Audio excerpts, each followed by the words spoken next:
Assalamualaikum warahmatullahi wabarakatuh. Waalaikumsalam warahmatullahi wabarakatuh. Selamat siang dan salam sejahtera untuk kita semua. Luar biasa sekali Dr. Supriyanto paparannya, dan itu adalah kerja nyata yang luar biasa. Terima Nah, kasih, ini Bu. luar biasa, Pak. Jadi ini PR kita semua. Nah, khususnya ini adalah forum YAKMI begitu ya.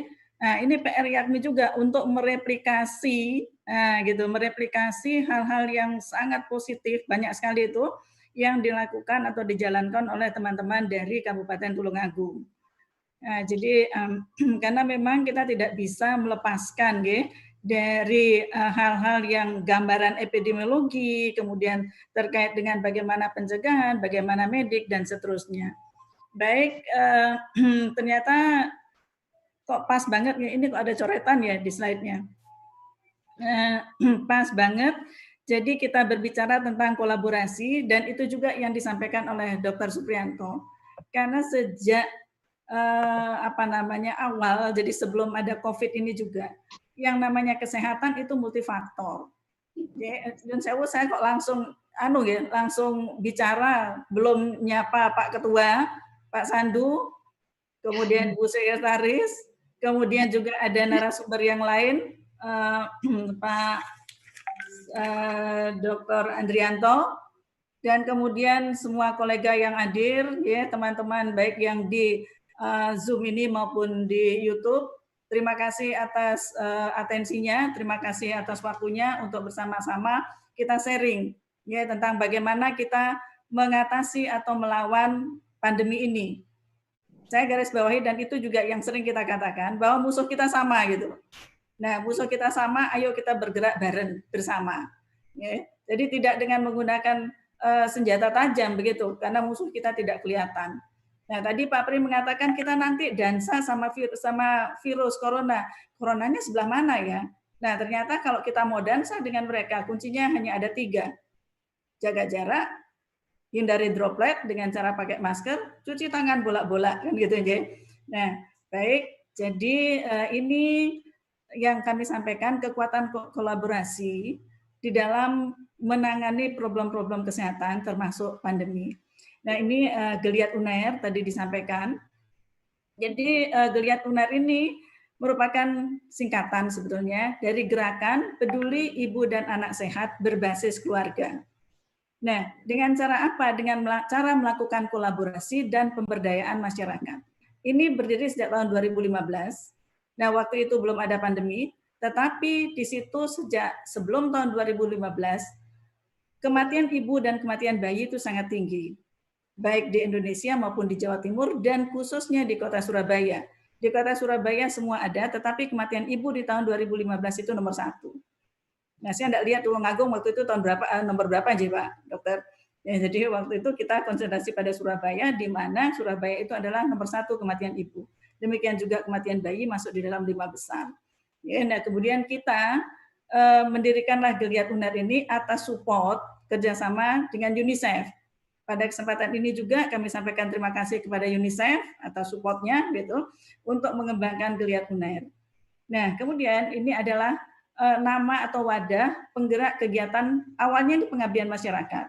Tetapi segala hal atau banyak hal yang kita jalankan di dalam pengabdian masyarakat itu basisnya adalah research, basisnya adalah data. Nah, termasuk juga kegiatan-kegiatan yang dilaksanakan oleh Geliat UNER ini diawali dengan adanya data, di mana waktu itu mahasiswa yang kebetulan ada kabit, kasih, dan seterusnya, itu paparan pada salah satu mata kuliah yaitu perencanaan dan evaluasi program dengan menggunakan data real. Nah, di sana nampak bahwa kematian ibu itu tinggi, demikian juga kematian bayi. Di Jawa Timur kematian ibu waktu itu 500 sekian, kematian bayi 5.000 sekian. Sangat mengerikan. 5.000 sekian dalam setahun. Nah, saya dengan sengaja menyebut angka absolut, bukan menggunakan angka kematian atau rate.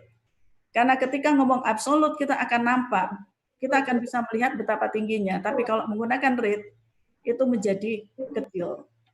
Nah, kemudian konsep kita adalah dengan pendekatan continuum of care dalam life cycle, kemudian interprofesional dan stakeholder collaboration. Nah, ini pendekatan yang kita gunakan karena sekali lagi kita sangat menyadari bahwa kesehatan itu adalah multifaktor.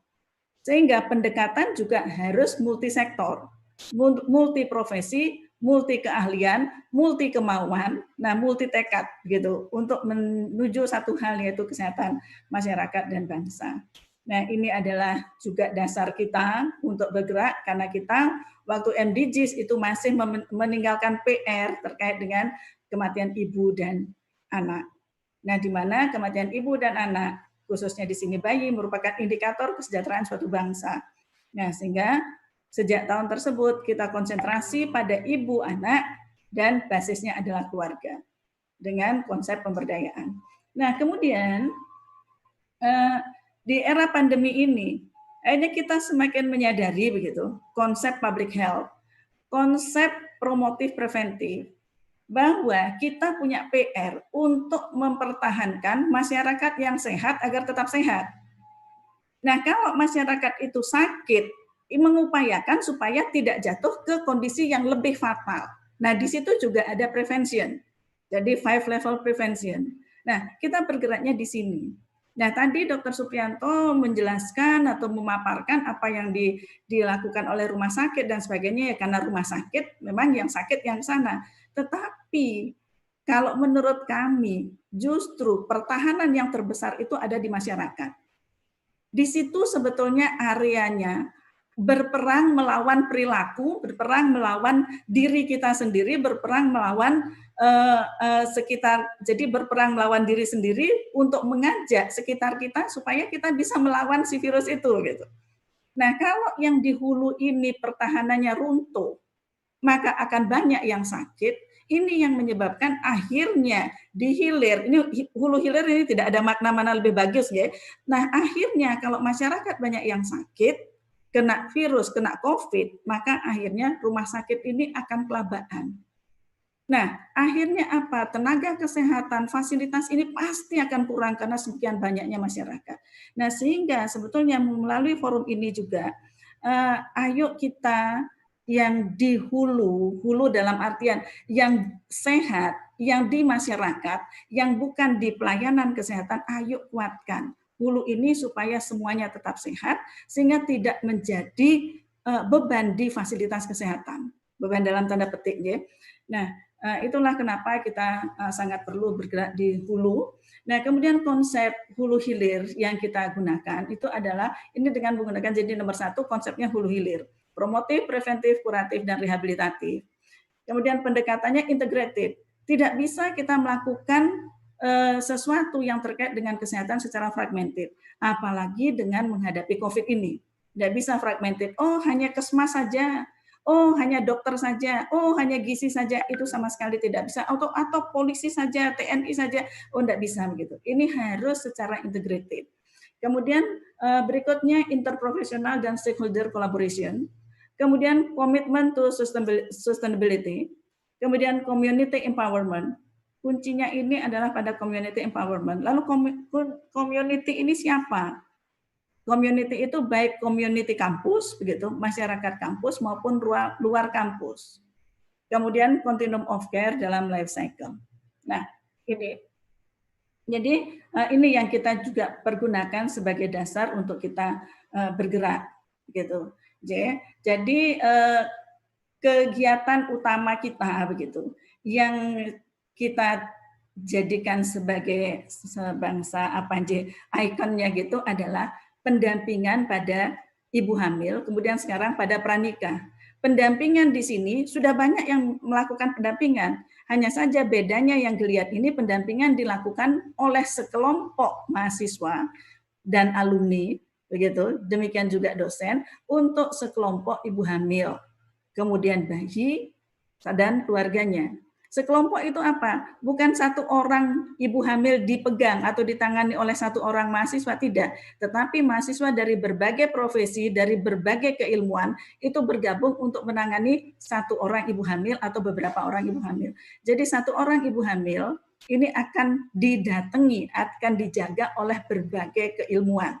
Termasuk misalnya bukan hanya kesehatan, jadi dari psikologi. Karena semua ibu hamil ini pasti kondisi psikologisnya akan sedikit labil, ada juga yang banyak. Nah, sehingga peran psikolog ini penting. Kemudian ilmu budaya dan seterusnya. Ya. Jadi kita dan sekarang bersama dengan Dinas Kesehatan Kota Surabaya. Nah, ini kita sekarang ini masih konsentrasi di Kota Surabaya. Nah, memulai dengan 1000 HPK, kita mulai dari pranikah. Ya. Nah, kemudian ini siapa yang berperan? Jadi yang membedakan ini dengan yang lain adalah bahwa lintas di sini adalah lintas profesi. Kemudian lintas stakeholder. Jadi interprofessional collaboration dan stakeholder collaboration. Itu yang membedakan. Nah, ini kegiatannya ini sangat kompleks begitu. Jadi di sini meliputi research, kemudian community services dan education. Nah, sehingga ketika konsep ini kita pakai, kita dapat semuanya. Di perguruan tinggi, mahasiswa yang perlu riset bisa menggunakan ini, kemudian yang perlu pengabdian masyarakat juga masuk di sini, kemudian yang memerlukan untuk bahan perkuliahan juga masuk di sini. Dan kegiatan ini sudah menghasilkan beberapa doktor, gitu, ya, dan telah berhasil membuktikan bahwa kolaborasi interprofesional itu bisa menurunkan kejadian BBLR. Kemudian dengan adanya kolaborasi yang bagus itu bisa membuat kualitas ANC Bandung jadi bagus. Dan kemudian dari yang kami lakukan selama ini sudah ada ribuan, ya, jadi mungkin kalau dari tahun 2015 mungkin mendekati 2000 lebih, ya, yang kita dampingi, alhamdulillah satu pun tidak ada yang meninggal, baik dari risiko rendah maupun dari risiko sangat tinggi. Kenapa? Nah, itu dia. Karena dengan pendampingan, akses itu mereka dapatkan. Para ibu hamil dapat akses apa? Akses informasi, fasilitas, dan seterusnya. Nah, ini kondisi di awal, ya. Sekarang kematian ibu turun. Nah, tetapi turunnya tipis. Masih 520 di Jawa Timur. Kemudian ini kondisi yang sekarang. Dulu Surabaya nomor 1 kematian, sekarang Surabaya di posisi nomor 5. Ya, pada tahun 2019. Nah, ini sudah menunjukkan hal yang mulai bagus begitu, termasuk juga kematian bayi. Tapi kemudian apa yang terjadi di era pandemi? Ya, maaf ini sudah melonjak datanya. Di era pandemi banyak sekali program-program rutin itu menjadi tertahan. Artinya banyak yang menjadi tidak jalan. Dan kemudian problem kematian ketika dilihat pada bulan yang sama di tahun 2020, kita mulai dari bulan Maret, April, Mei, dan seterusnya, nah ini sudah terjadi peningkatan kematian ibu. Demikian juga kematian bayi. Nah, sehingga Geliat UNER ini di samping berkonsentrasi pada aktivitas yang terkait dengan COVID, tetap juga melakukan persuasi dan juga mengajak teman-teman dari Dinas Kesehatan Provinsi untuk tetap melakukan kegiatan rutin yang seperti misalnya imunisasi. Karena kalau imunisasi itu tidak dilaksanakan, ya Dokter Pri yang jauh lebih tahu daripada kami begitu. Dan itu kita mengundang seorang profesor di anak gitu. Kalau itu tidak dilaksanakan, maka pada bulan Oktober November akan terjadi outbreak untuk penyakit-penyakit yang bisa dicegah dengan imunisasi. Nah, maka itu kita Geliat mengajak dan sudah akhirnya keluar rekomendasi atau edaran dari provinsi untuk imunisasi tetap dijalankan dengan tetap menggunakan protokol kesehatan.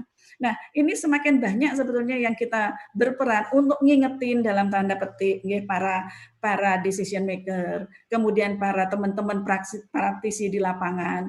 Ini akan sebetulnya akan semakin cepat. Nah, kemudian ini kalau kita lihat sedih kan melihatnya begitu ya. Jadi kalau di beberapa negara yang bayi, neonatus, bayi, balita, ini kan kenanya kecil banget nih. Tapi di kita ini kenapa kok dia tinggi begitu ya. Dan kemudian saya kira juga yang kasus neonatus yang meninggal 1 ini juga begitu, ternyata setelah ditelusuri ternyata memang karena budaya kita, kalau ada yang melahirkan kita nengok.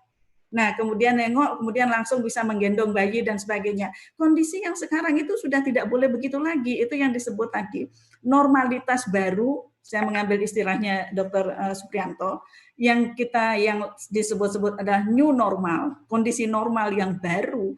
Itu adalah kalau dulu kita akan merasa sakit hati kalau anak kita atau kalau kita melahirkan kemudian tidak ditengok, itu sedih. Tapi sekarang justru harus sedih kalau ditengok oleh banyak orang.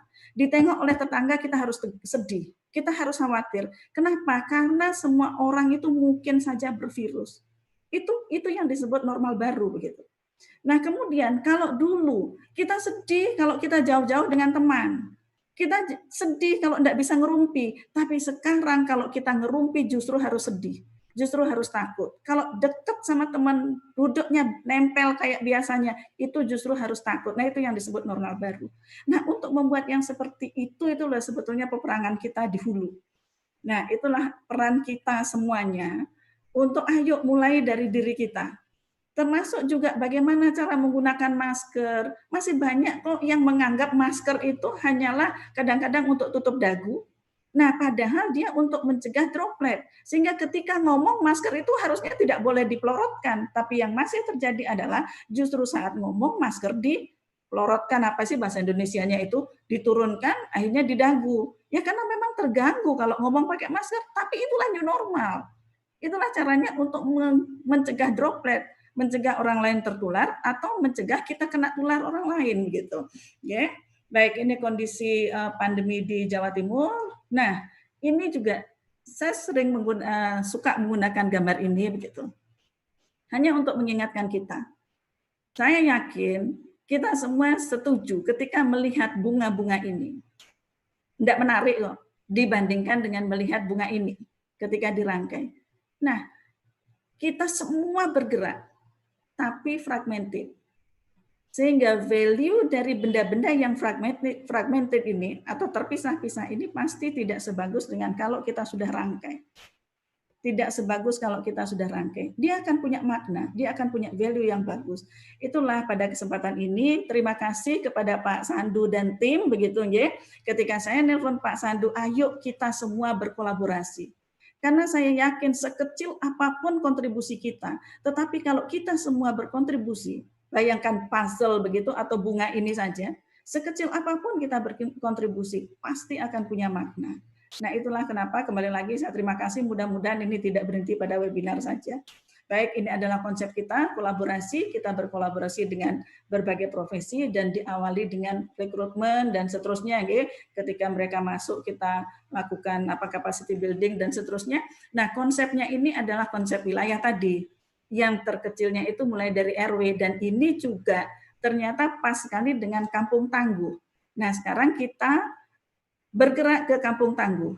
Nah, jadi syukur-syukur kalau teman-teman IAKMI Jawa Timur bersatu, ayo kita masing-masing di kabupaten kota kita masing-masing, Kampung Tangguh mau kita sebut apapun namanya, kalau Surabaya kan Kampung Wani, kita menggunakan ikon-ikon yang membuat orang itu merasa memiliki. Nah, kalau Surabaya kata Wani itu kan sudah miliknya gitu, sehingga Surabaya itu menyebut Kampung Wani. Ini kita mulai masuk ke sana. Dan kemudian kita kemarin juga sudah kontakan sama teman-teman di Polda di mana dan seterusnya. Mudah-mudahan ayo dengan kerjasama kita ini akan menjadi semakin kuat. Lalu apa kontribusi nyata kita di lapangan? Kembali lagi, ini kegiatan kita UNER dengan UNICEF. Kita mulai sejak tahun 2015. Ya. Nah, kemudian 2015 sampai 2020 dan nanti insya Allah akan berlanjut sampai 2025, mudah-mudahan. Ya. Nah, kemudian kegiatan kita banyak, nah, KIA, imunisasi, kemudian ori-difteri dan sebagainya. Ya. Nah, kemudian saya menuju ke kegiatan yang di tahun ini saja. Pada kesempatan ini, ayo entah akan akan diadopsi idenya atau kemudian akan ayo bersama-sama menggarapnya, begitu, ya, bahwa kembali lagi ini memang rutin, tetapi ini tidak boleh tidak dijadikan perhatian selama pandemi ini, karena kita hampir luput perhatian. Nah, termasuk di Surabaya juga kemarin, ibu hamil jangan ke puskesmas, ke RSIA saja. Padahal kata-kata itu membuat efek yang sangat luar biasa. Bingung ini ibu hamil, ini banyak sekali WA masuk ke saya, begitu aja. Ya saya orang kecil bisa apa, kan begitu aja. Tapi sebetulnya memang yang dimaksud itu adalah yang risti. Nah, yang risti, yang langsung ke rumah sakit, jangan ke puskesmas. Tapi ya itulah, jadi artinya banyak hal yang memang membuat masyarakat kita bingung, tapi ya itulah fungsi kita untuk akses tadi, akses informasi dan seterusnya, ya, supaya masyarakat kita tetap aman begitu. Nah, kemudian di sini yang masih dalam kegiatan, ini adalah yang kuning-kuning ini analisis agregat ini dalam rangka juga memetakan fasilitas kesehatan yang ada di Jawa Timur, gitu ya. Kemudian akhirnya kita akan tahu bahwa oh ternyata fasilitas ini mampu loh seharusnya menurunkan kematian. Oh harusnya mampu loh untuk menangani sesuatu dan seterusnya, ya. Dan kemudian ini adalah yang terkait dengan respon COVID. Ya, ini tadi. Jadi ada salah satu aktivitas di samping aktivitas lain gitu, penguatan media.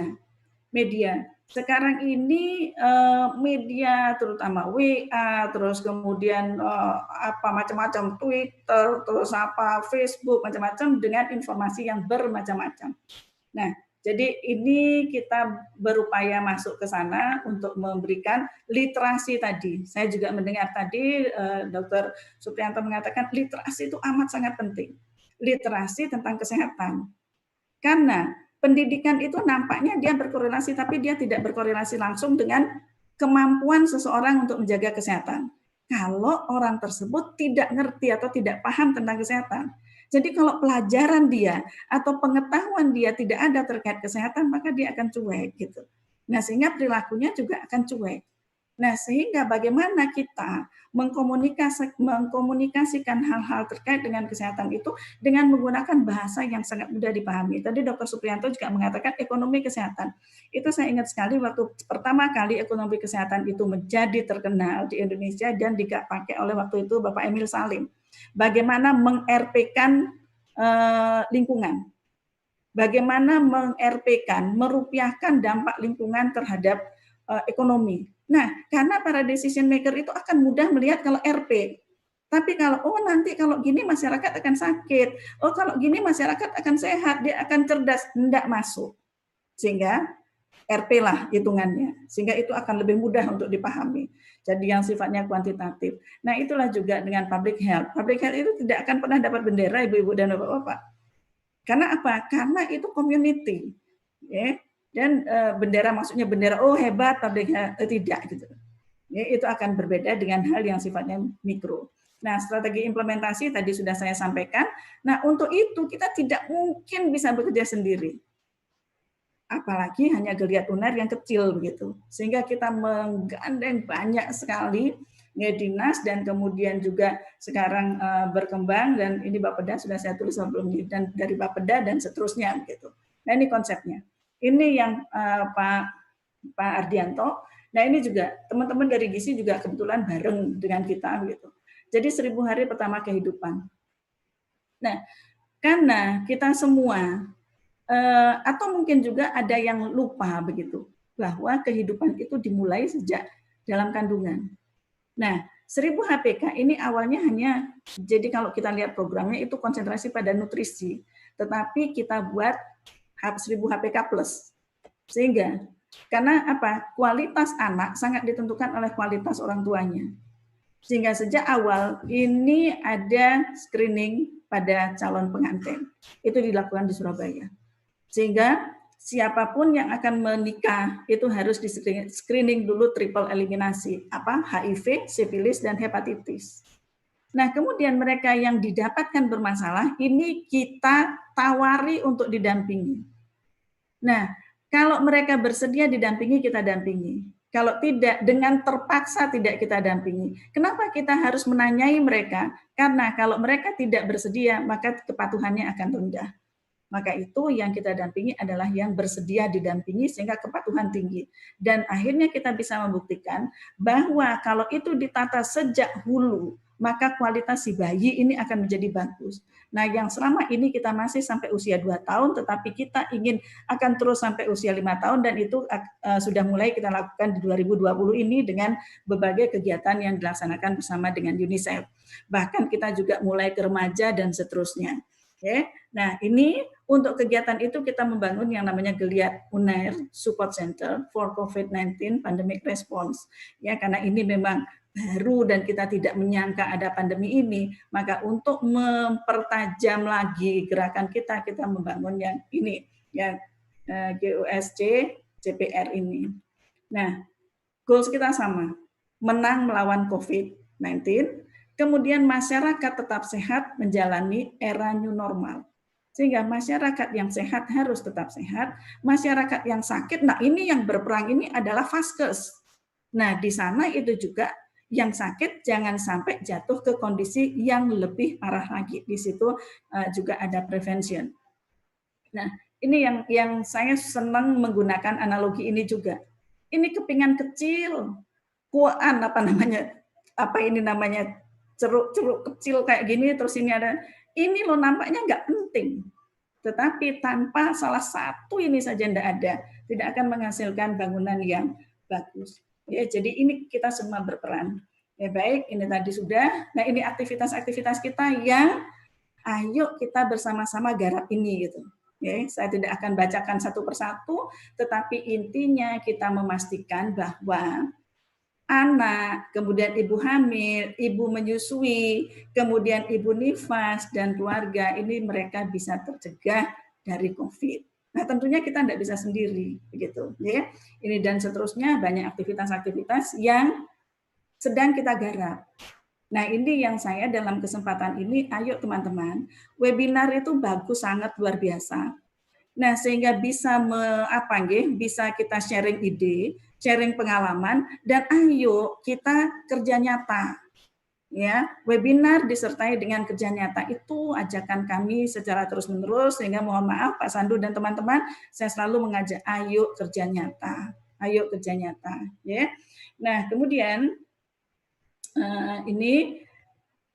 kemudian ini yang sekarang mulai kita garap gitu. Di Surabaya ini ada 1.300-an ya kampung tangguh COVID yang disebut Kampung Wani. Itu Wani Sejahtera, Wani Ngandani, Wani Sehat, terus Wani apalagi ada 5 waninya itu. Ya.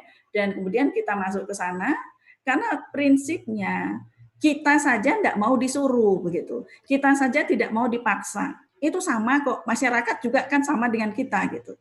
Sehingga yang kita lakukan untuk pendekatan bukan memaksa, tapi mengajak mereka bahwa itu merupakan bagian dari mereka.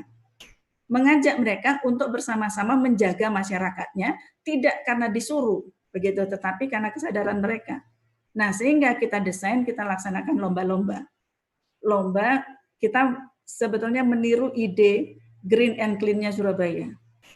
Nah, ini sudah dalam proses ya, maksudnya dalam proses penyiapan. Untuk itu kita juga mengajak para mahasiswa untuk berkolaborasi begitu. Karena apa? Ini sama-sama menguntungkan ibu-ibu dan bapak-bapak. Karena ini saya yakin di sini juga banyak dari perguruan tinggi begitu. Mahasiswa kita sekarang ini dalam kondisi panik juga sama dengan perguruan tingginya begitu. Mereka yang sekarang sudah ujian proposal, skripsi, tesis, disertasi, tidak bisa ngambil data karena problem pandemi. Nah, sehingga ada beberapa yang switch ke critical review, literatur review, dan seterusnya. Nah, kemudian ada yang harus magang, untuk requirement magang juga tidak bisa dijalankan, dan seterusnya. Nah, di UNER ada kebijakan untuk skripsi itu bisa diganti dengan kegiatan sebagai relawan. Nah, ini sangat mewadahi ibu-ibu dan bapak-bapak. Sehingga dengan berbagai kegiatan ini, adik-adik ini bisa memenuhi requirement untuk pendidikannya, tapi dia juga nampaknya ini loh yang namanya merdeka belajar itu. Jadi mereka itu belajar dan akhirnya mereka dia bisa menginternalisasikan dan itu bekal real, bekal hidup mereka. Ya, sehingga kegiatan ini memang harus kita perbanyak terus begitu ya. Jadi melalui hal-hal yang menyenangkan, termasuk juga di beberapa tempat ada denda misalnya. Kalau dia tidak menggunakan masker, denda. Denda itu, dan kami juga mendapat informasi, Presiden betul-betul menekankan bahwa jangan melakukan kekerasan ketika menghadapi pandemi. Nah, kekerasan ini menurut kami kekerasan dalam tanda petik. Jadi artinya kalau misalnya ada rame-rame, kita tidak usah mukuli, kita tidak usah membubarkan kafe, tidak usah. Tetapi keras untuk mendisiplinkan. Jadi reward punishment. Punishmentnya itu bukan berupa hukuman fisik, atau hukuman yang namanya kayak saya lihat di beberapa di TV nyapu yang kayak gitu. Nah, terus kemudian denda meskipun berapa enggak tahu. Nah, itu bisa kita kreasikan, tapi memang terbentur juga kalau tidak ada kebijakan dari pemerintah daerahnya, itu juga bermasalah. Nah, sehingga kalau hal-hal setelah kita kaji ibu-ibu dan bapak-bapak, lalu kita merasa bahwa sesuatu itu penting, maka kita harusnya bisa membuat semacam policy brief. Kalau kita bersama-sama, beramai-ramai begitu, suara akan lebih kuat, akan lebih didengar. Seperti misalnya, saya mengatakan itu yang dilakukan oleh Dr. Supriyanto oleh Tulungagung, karena kapan kita mengumpulkan juga teman-teman Dr. Supriyanto yang mengatakan bahwa Rumah Sakit Dr. Ishak itu sering disebut-sebut karena ada puskesmas yang khusus menangani COVID yang belum yang mereka masih bisa tidak harus ke rumah sakit begitu. Jadi nama rumah sakit itu sudah lama terdengar, Dok. Nah, jadi kita perlu mereplikasi terutama juga data, Dok. Itu problem kita. Nah, bagaimana kalau data itu bisa diajak ngomong, bisa diajak untuk membuat decision, itu sangat luar biasa. Sehingga banyak hal sebetulnya terbantu dengan adanya data. Nah, tentunya kuncinya adalah persamaan pengertian tentang sesuatu. Nah, itu kunci banget dan saya merasakan betul karena kebetulan saya juga tahu kondisinya dan apa kita juga ya ikut gimana gitu dalam tanda petik begitu ya. Nah, sehingga berat. Nah, ini adalah kondisi yang kita lakukan di awal dulu sebelum pandemi Covid. Jadi, karena prinsip kita yang sehat tetap sehat, kemudian yang sakit itu tidak boleh lebih sakit. Nah, kemudian ini kita bergeraknya karena konsentrasi utama pada ibu hamil dan bayi begitu ya. Nah, ini ada senam hamil untuk para ibu hamil. Nah, jadi dia sebenarnya hanya duduk saja pas tertentu saja dia bangun begitu. Ya. Nah, kemudian ini para mahasiswa. Jadi mereka memang menjadi teman banget gitu. WA ini ada WA group, itu enggak pernah ngomong, WA group itu rame terus begitu. Nah, di WA group itu mahasiswa dan bidan koordinator, kemudian bidan kelurahan, kemudian dinas kesehatan, dan ada objin dan spesialis anak yang langsung kita kontak. Nah, kita punya yang namanya istilah-istilah itu yang untuk nama grup ya, seperti jas biru dan sebagainya yang seperti itu. Nah, ini jadi kecil, kontribusinya nampaknya kecil. Tapi kalau tidak ada mahasiswa ini, ketika para ibu ini punya masalah, dia tidak akan bisa mau bertanya kemana gitu. Mereka tidak punya saluran. Nah, sehingga akhirnya problem itu mereka rasakan sendiri, akhirnya itulah banyak terlambatnya. Terlambat memutuskan, terlambat tahu, terlambat mencari pertolongan, akhirnya sampai di tempat terlambat ditangani, akhirnya terjadi kematian. Ya. Nah, ini jadi mahasiswa-mahasiswa ini amat sangat luar biasa dan mahasiswa ini S1, S2 dan S3. S2 ini sebagai pembimbing mereka, demikian juga S3, tetapi mereka ini akan sangat bahagia dan pede kalau sekali-sekali kakak-kakaknya S2, S3 ikut turun begitu. Karena yang S2, S3 ini kan sudah ada yang dokter, kemudian ada bidan, ada perawat, ada bahkan ada spesialis. Mereka senang sekali kalau turun, ya. Nah, kemudian ini yang kita lakukan sebelum pandemi, dan di era pandemi ini tidak boleh ini putus, tetapi caranya adalah mereka kontak dengan video. Melalui video tidak boleh putus komunikasi karena memang mahasiswa tidak boleh memeriksa pasien. Tetapi mereka berkomunikasi dengan pasien dan tahu kondisinya pasien begitu. Ya, jadi tidak boleh terhenti. Nah, kemudian ini yang kita lakukan dengan Dinas Kesehatan Provinsi, bagaimana untuk ngingetin dalam tanda petik program-program yang sifatnya rutin, yang membahayakan sangat tidak boleh terhenti. Ya, ini kegiatan-kegiatan yang kita lakukan dan kita masih amat sangat butuh bergerak bareng begitu karena kita ini jumlahnya masih kecil begitu. Kalau semuanya bergerak bareng-bareng, insya Allah banyak problem akan bisa tertangani. Ya, dan ini juga bagaimana nih seperti ini di era pandemi. Jadi bagaimana membuat masyarakat mau menggunakan masker? Karena di beberapa tempat kita ini tidak bisa menutup mata begitu ya. Meskipun itu di Surabaya masih ada masyarakat yang tidak mau atau tidak mampu membeli masker. Kalau kita katakan tidak mampu membeli masker, membeli rokok kok mampu ya gitu. Ya. Dan kemudian juga kita sebelum memberikan, akhirnya kita pada ulang tahunnya Surabaya ke-727, kita UNICEF bersama UNICEF ya, atas support dari UNICEF juga dan UNER begitu, menyumbangkan 7.270 ya masker melalui wali kota, dan sasarannya siapa? Masyarakat, dan salah satu masyarakatnya itu adalah masyarakat bonek gitu. Bonek. Jadi yang selama ini kita tahu bonek ini elek-eleknya dalam tanda petiknya. Tapi kami yakin mereka tetap punya hati begitu. Nah, sehingga bonek inilah yang kita ajak untuk bersama-sama.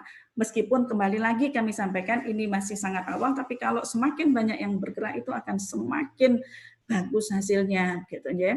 Nah, kemudian ini masker ketiga ini Bu Risma membagikan masker kepada masyarakat. Nah, ini yang saya contohkan. Ini kita ada kerjasama juga dengan Persebaya tentunya bonek ini karena apa namanya ya ini. Jadi sekaligus dengan pembelajaran. Mohon maaf Bu Nyoman, waktunya tinggal. Oke, baik. Ya. Jadi ini saya ingin ya, izin Bu.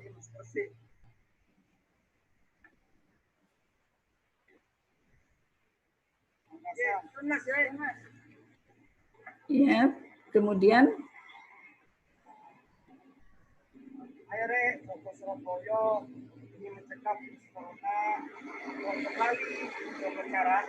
ya, jadi hal yang sederhana beginilah. Oke, baik. Saya kira ini hanya menunjukkan apa aktivitas-aktivitas. Saya kira ini sudah habis, Bu. Nah, ini juga mengingatkan bahwa tadi Pak Pri itu sangat-sangat penting. Banyak hal Pak Pri yang saya catat. Jadi bagaimana kita menanam image bahwa karantina itu tidak serem gitu loh Pak. Dan kemudian bagaimana kita membuat image atau membangun sebuah image bahwa ketika di karantina itu kita bahagia dalam tanda petik ya. Jadi artinya oh kita memperoleh apa ya, perlakuan lagi ya yang menyenangkan, kita diajak senang-senang ya, nyanyi ya, olahraga ya apa begitu, karena kondisi psikologis yang kuat itu akan meningkatkan imun kita. Nah, ini sekecil apapun itu kita semua punya peran. Ya. Nah, ini yang saya juga ini